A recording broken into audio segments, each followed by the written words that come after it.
Баршаңыз каналыма қош келдіңіздер. Бүгін біздер алма қосылған қимақ дайындаймыз. Бірінші алманы теркадан өткізіп аламыз. Терканың әр жағынан өткіземіз.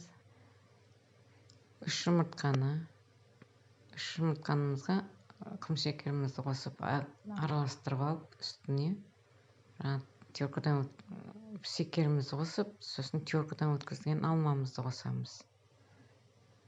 Әбден араластырып алып, ұнымызды қосамыз, 250 граммдай.